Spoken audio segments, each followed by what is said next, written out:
Can an 8-page draft peace plan bring an end to 2 decades of war? The U.S. makes a bold proposal to broker peace in Afghanistan, but how realistic is it? I'm Andrea Sankey, and today's newsmaker is the Afghan peace process.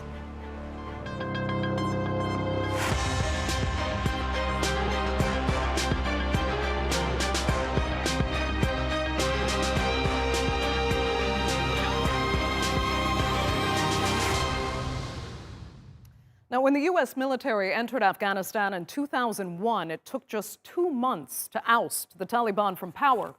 But 20 years later, U.S. and Afghan authorities are now trying to negotiate peace with the very insurgents they hoped to eliminate. Washington says it wants out of endless wars, but it's also acutely aware that instability in Afghanistan creates a security threat for the United States. The Trump administration set a May 1st deadline for pulling out all troops. But with that date quickly approaching and intra-Afghan peace talks struggling, it looks unlikely any real security can be maintained without foreign military help. Natalie Pohonen explains why.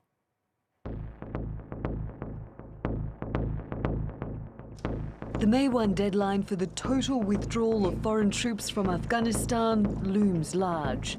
With just weeks to go, the U.S. Defense Secretary has paid a visit to Kabul. It's obvious that the level of violence remains pretty high in the country. We'd really like to see that violence come down. In terms of an end date or setting a specific date for withdrawal, that's the domain of my boss. His boss, U.S. President Joe Biden, says the drawdown timeframe will be tough to meet. But right now, the new U.S. administration is still reviewing the country's role in Afghanistan. The U.S. has been looking for an exit strategy for years. American boots have been on the ground there for nearly 2 decades. Biden, like his predecessor, promised to end forever wars. The May deadline is a legacy of the Trump administration's deal made with the Taliban in Doha in Qatar last year. As part of that agreement, the Taliban committed to cutting ties with terrorist groups, reducing violence and taking part in intra-Afghan talks. But what it left out was a commitment to a peace accord with the Afghan government. For its part, the Taliban has warned Washington, D.C. that it needs to hold up its end of the deal. If we want to put an end to the problem, the Doha agreement must be implemented. If someone violates the agreement and goes against it, which we are not expecting, it is obvious that it will create some problems, and then in that case, the responsibility would be with the people or parties who violate the agreement.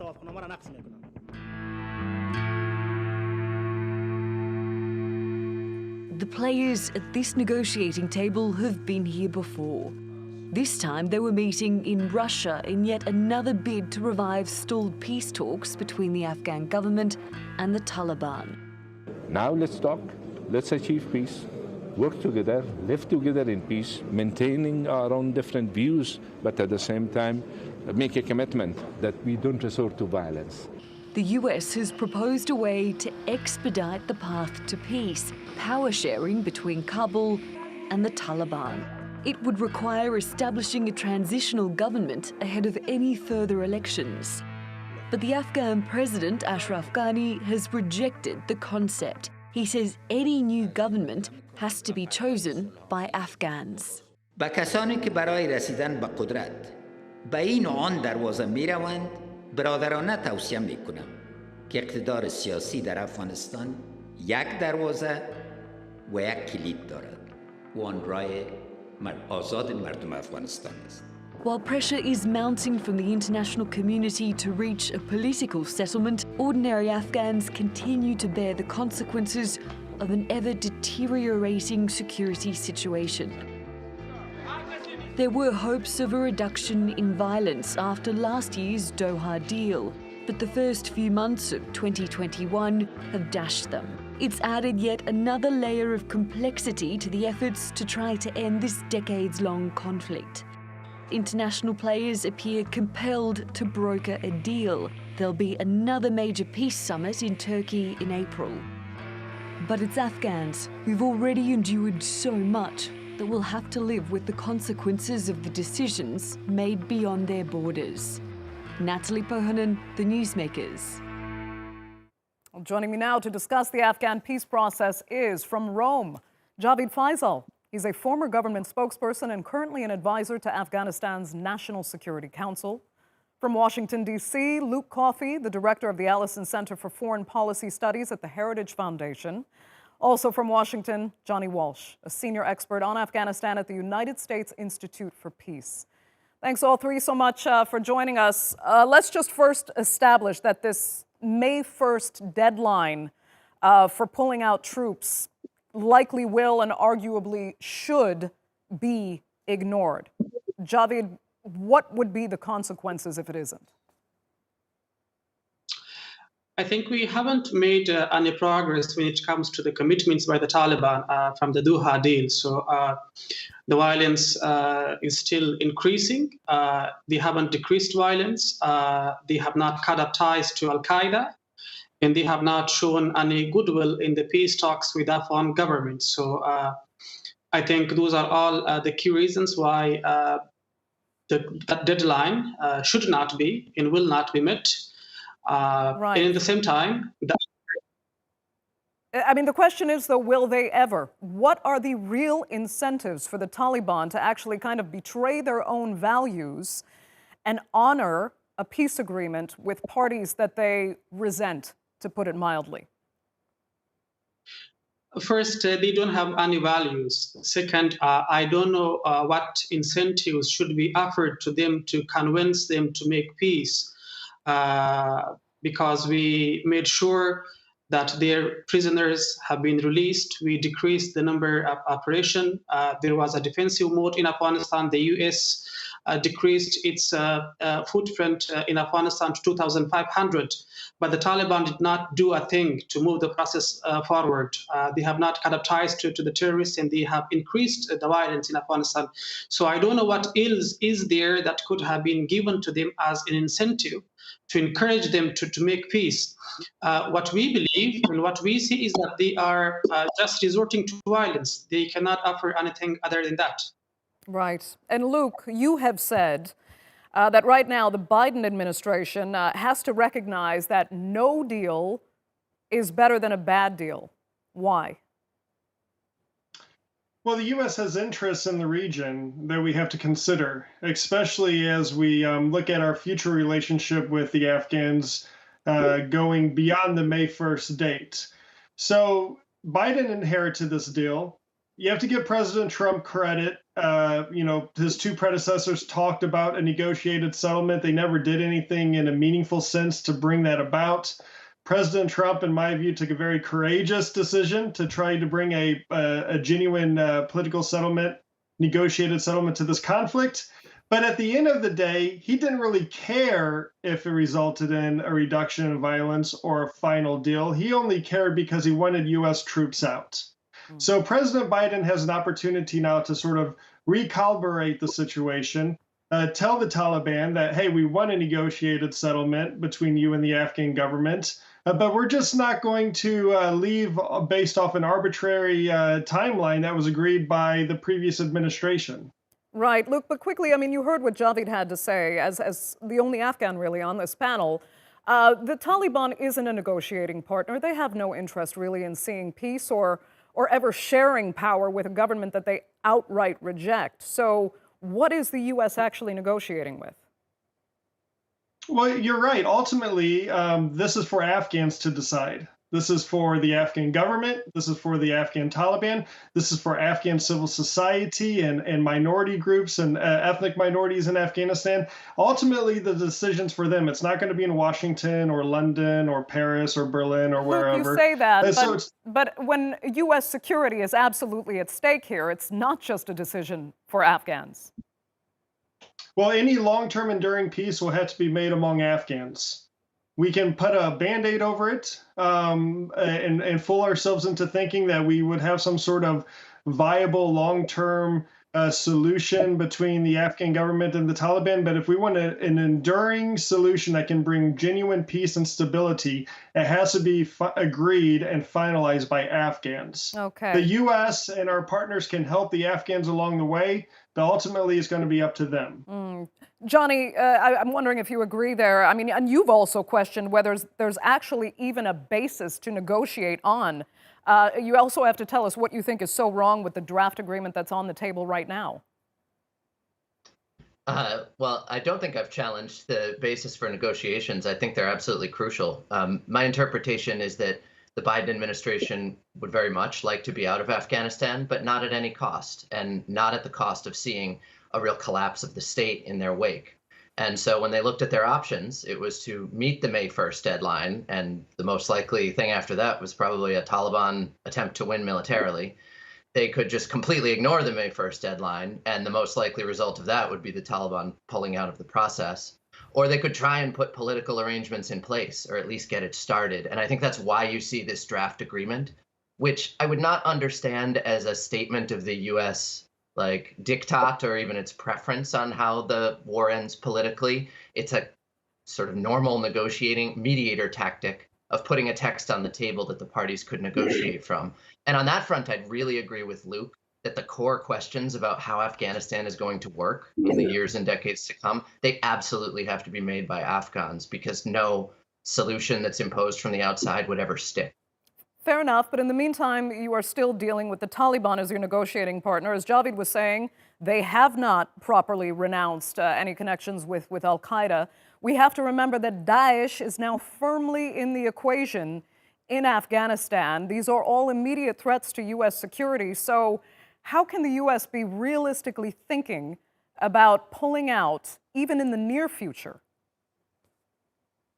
Well, I think the whole concept is that it's only likely to, in fact, pull completely out if there is some kind of political arrangement in place that gives a modicum of confidence that the country can hold together. And I would say hold together under a fundamentally democratic system that respects basic rights. And you asked about why the Taliban would ever have incentive to enter that. And I think maybe they won't enter it. We can't know for sure. But their incentive is a lack of clarity that they can actually win this militarily, or at least that an effort to win it militarily would be a years-long struggle and a real bloodbath for Afghanistan.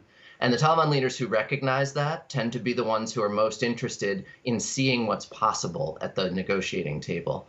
And I would just add that this would not be the first negotiation where each party comes in thinking it will get the overwhelming majority of the pie, and then as talks go on, new possibilities present themselves and compromises sometimes emerge that would have been unthinkable at the outset. So that's why it's so important to really enter substantive talks now while there's still a chance. Fair enough. Javid, I want to come back to you because for you, arguably the primary cause of instability in Afghanistan is actually Pakistan. Yet we're not seeing Islamabad play any active role whatsoever in negotiations. Should they be there, or how should their meddling, to put it lightly, as you would see, be actually addressed in the context of peace for Afghanistan? Yeah, I just want to say that I do not agree with the comments suggesting that the Afghan peace is only up to Afghans, because if that's the case, then why have we been offering incentives to the Pakistanis? Why are we bringing in Russia and Turkey and others in this whole case? In the whole war, it didn't start in Afghanistan. It was titled a global war on terror. If that's the case, then there are still the risks that we have not rooted out those main causes to the war. And that's the terrorist training centers, the shelters within Pakistan. Those are the interests of the Russians. Those are the interests of the Iranians in other countries in this region who are supporting terrorism in Afghanistan. And it's important to talk to the Pakistanis. If the US is obliged by the agreement, if they are implementing their part of the agreement, The Pakistanis should do the same. If they do not shut down the terrorist sanctuaries within their major cities, there is no guarantee that a peace in Afghanistan will be a lasting one. There is no guarantee that the US will not be attacked again by another terrorist outfit in the future. It was the case in 1988 when the Americans negotiated a withdrawal with the then former Soviet Union and the Pakistanis. All parties obliged by their commitments. Just the Pakistanis, they did not shut down the terrorist sanctuaries. And as a result, Al-Qaeda was raised. Al-Qaeda attacked the US. And this is the case again. Nobody is mentioning what Pakistanis should do. So it's not just about Afghanistan. We have to have a very meaningful dialogue with the Pakistani establishment to give up on their proxy forces aimed at achieving their foreign policy objectives. There has to be a meaningful dialogue with Iran. There has to be a meaningful dialogue with Russia and China, which is happening today and which is a good move. Right. The conference in Moscow was a good step. The conference in Turkey will be yet another better step. And we have to build on them because it's not just about Afghans. It's about the countries that have conflicting interests in Afghanistan, Pakistan, Iran, Javid, Russia, and the EU. I need to ask you quickly, though, if you will explain why you think Pakistan has this interest in keeping the Taliban active. I mean, your instability also becomes Pakistan's instability. So explain why Pakistan continues this stance you claim it continues with. It's their deep state policy. It's not from today. It has been there for decades. And through this, they have become important to the West. They have become important in this region, and they are receiving aid. The Pakistani military has been receiving aid from the US and others in NATO members on the name of the war against terror. But in the same time, they are not partners. They are killing the same NATO members. They are killing the US service members, the countries that are supporting the Pakistani establishment. Okay. Of course, they are keeping Afghanistan backyard for their other policies. Okay, I want to cross to Luke quickly because, Luke, I mean, your stance is very strong that Afghanistan has to take care of Afghanistan on its own, but you've just heard very clearly why. Javid thinks that would not be possible.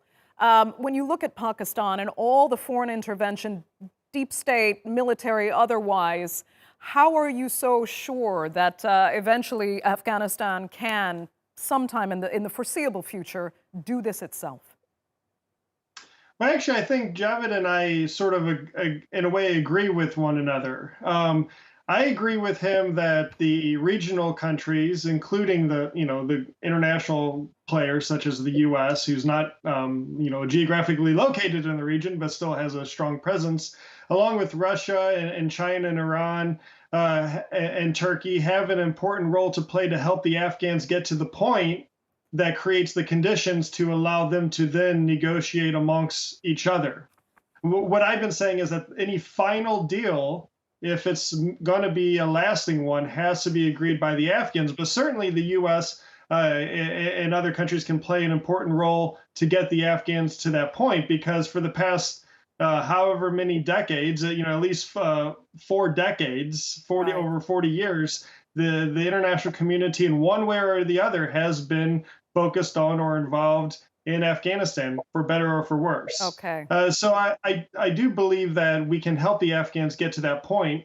But Pakistan is the one of the main problems here. And as Javid said, Pakistan has created a situation where it is now needed by the international community. Okay. It is needed to help bring a peace that in many ways they helped to go against. So they get aid and they get attention for this sort of thing. Luke, I have to cut you off. I have one last minute. Johnny, let me just ask you quickly, because I want to move just reflectively slightly and ask how much you think the U.S. is actually paying the price for some very flawed foreign policy, particularly of the Bush administration. You know, the U.S. was challenged on the Iraq invasion in part because it would shift so much focus from Afghanistan. Do you think if the U.S. had stayed focused on Afghanistan and not Iraq, would Afghanistan be different today?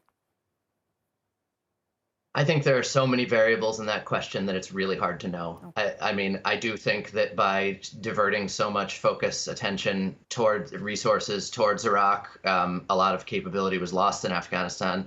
On the other hand, there are many other missteps over the years that I would regret equally. I mean, among them was that I think in both Iraq and Afghanistan, the largest mistake the U.S. made was to make no space for the losers, the ousted, the remnants of the ousted regime.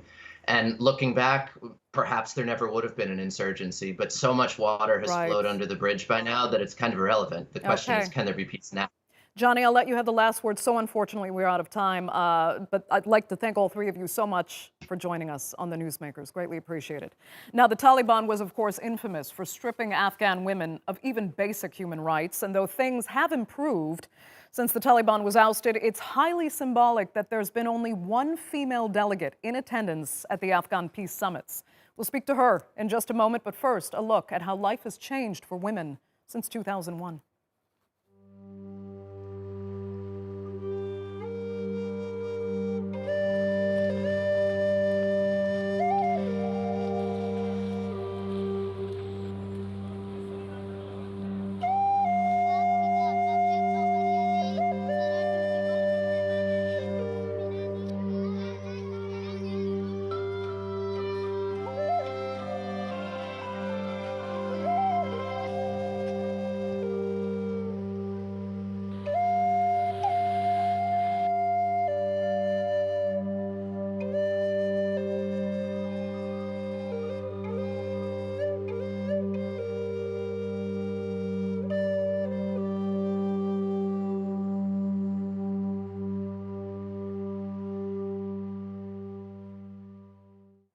Joining me now from Kabul is Dr. Habiba Sarabi. She is the only female member of the Afghan government's peace negotiation team. Thank you so much for being with us.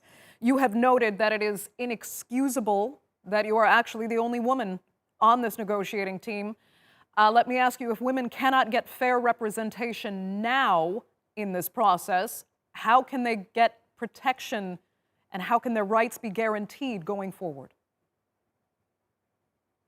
Thank you very much having me with you and to explain my idea that when there is without women participation, the peace process will not be a sustainable and just peace. So that's why women participation should be a must. We are the half of population. We are representing the half of population, so there should be. Fortunately, the women network, the women association, the women group activists, they are trying their best to have more representation. So, but anyway, this is very important. If we have only one seat, sometimes we have to raise the strong voice that that the world should get our voice. So that's why for the future, for the next conference in Turkey, the number of women should be enough or we have the enough representation that could have a strong voice over there. It should be, but will it be? Are there enough women who are prepared and ready to join in this conference and to negotiate on behalf of women in Afghanistan? Are they there? Sure, there are. We are 4 in the negotiating team. Also, we have the High Reconciliation Council that the leadership member, there are women on the leadership member. We have civil society, we have different women group, women network, we have women professional, and even women that they have been studied in peace and conflict resolution. Then why so aren't they there now? So because it's the invitation came directly to the politician, to the political figure, and they are directly went to that from the government side. That we had 4 participation, 4 representative. From 4 representative, of course, one was a woman. Okay. You know, throughout negotiations, though, let's move forward. The Taliban has continued to perpetrate attacks, of course, against its own Afghan brothers and sisters. Let me ask you, if they don't care about human life, why would they be interested in protecting any human rights, particularly women's rights, going forward? Of course, they are not caring about that. They don't care that to protect women's rights and human rights. But this is us, Afghan women, that we have to be alert, and we have to have a strong voice, to have this strong voice everywhere, at the UN, at different conference, and with the media. So media is playing a big role. And even before the Moscow, the women in Afghanistan, Afghan Women Network, and the other group from civil society, they had a very strong voice and condemn that why there is only one female representative. Okay, Dr. Habiba Sarabi, very unfortunately, we're going to have to leave it there. I'd like to thank you so much for joining us on this edition of The Newsmakers, and best of luck in negotiations going forward. And thank you to our viewers as well for watching. See you next time.